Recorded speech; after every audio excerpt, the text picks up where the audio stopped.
It's time now for 814 Your Health. You know, hearing healthcare is so important, and that's why we are now joined alongside Elise Uhring, who is an audiologist and the owner of Uhring's Hearing and Balance. And she brought Bonnie, your audiologist assistant, today. Ladies, thank you so much for joining us today. Thank you for having us. So you brought two things that you kind of want to showcase. So the first thing is, Elise, you can't even really tell if we can get a shot of her.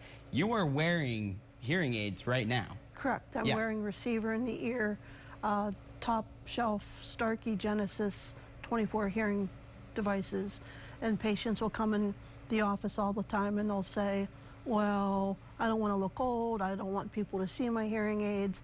And I'll say, well, you really can't see them. And they'll say, I don't know about that. And I'll say, oh, I don't know.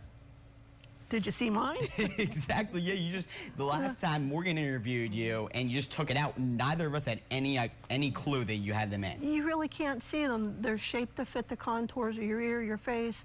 The back comes in a multitude of colors, flesh tone, hair tone. Some of the companies have a breast cancer pink. The one company has what I call a Penn State blue, which is, you know, since we're in Penn State County or country. So yeah, they're really inconspicuous.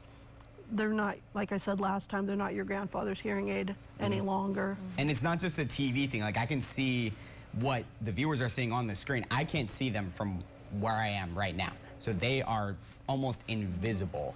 Now, Bonnie, you also brought something a little different, and it's for something related, but it's a concern that a lot of people have that may not even realize they have, you know, hearing loss or anything like that. So you brought a bracelet with you today. Yes. And it is specifically for tinnitus or tinnitus. Correct, correct. So, you know, a lot of people have ringing in the ears. I have some in my right ear, actually. And, you know, I'm only 24 years old, so this is a concern for a lot of people. But a bracelet, though, so kind of explain how this helps with ringing in the ears. So it pairs with your phone, with a smartphone. You wear it all day.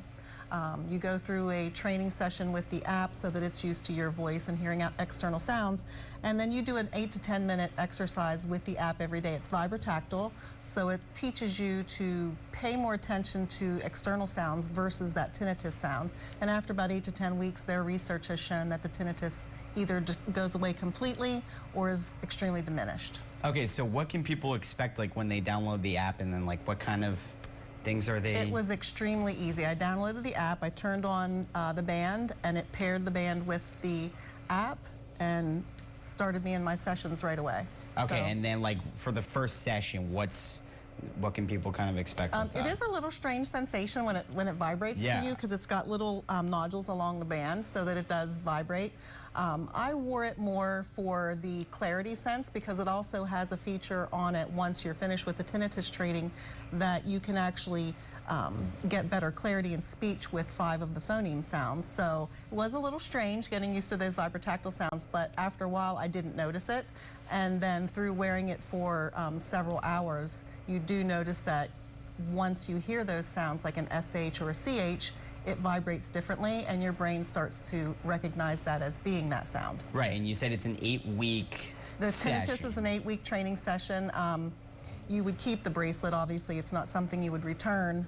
You can use it in those other modes that it has, and then if the tinnitus does return or becomes more noticeable, just restart your session again. How long do you wear it? Do you wear it kind of throughout the day? Yeah, I wore it all day.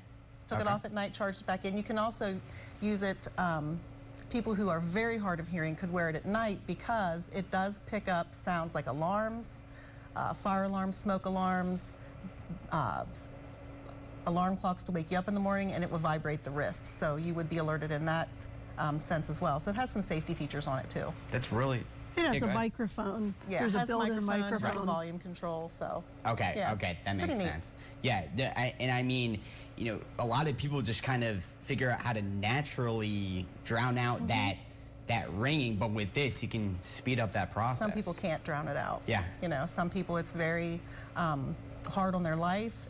It makes a big difference for them if they can get rid of it. So we're excited to try it with some of our patients. Yeah, absolutely. So, Elise, you know, just talking about all the different options that you guys have for not only tinnitus, but, you know, hearing aid options as well. You cover pretty much everything. We do. We would recommend, especially for anybody who's suffering from tinnitus, to come to our office for initial thorough audiological examination. We know 90% of the people who suffer from tinnitus also suffer from hearing loss. And we also found that research has shown that 90% of the people who suffer from hearing aids can be extremely helped by wearing a well-fit, well-prescribed hearing aid. But for those 10% of the people who have normal hearing, we're so excited to start this, using this new bracelet. But this bracelet can also and should be used in conjunction with the hearing aid for some of those people who want to improve the tinnitus and the clarity of speech and language. And there's also some research that talks about this bracelet and improving auditory processing, which is one of my passions. So I'm really excited to delve into the research to see how, you know, we can help people with that as well. Because auditory processing is when the brain doesn't hear. The ears work okay, but the brain doesn't necessarily get the signal. Yes, yeah, new technology to really help out with this. It's ever growing.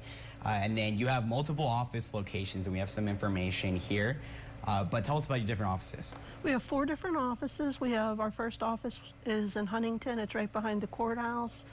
We have an office in Lewistown, where Bonnie is mostly housed at now. She left me. She used to come to the State College office, and she deserted me. We miss her greatly. The patients miss her. We have an office in State College. It's called Oakwood Avenue. It's right behind Texas Roadhouse. That's where I'm at. And our new office is in Bellefonte. It goes under the label Center Audiology, but that is also now an affiliate of Uhring's Hearing and Balance. Excellent. So no matter where you are in the 814 or just outside of the 814 in the case of Lewistown, you can stop by Uhring's Hearing and Balance. Ladies, thank you so much. Thank you. Absolutely.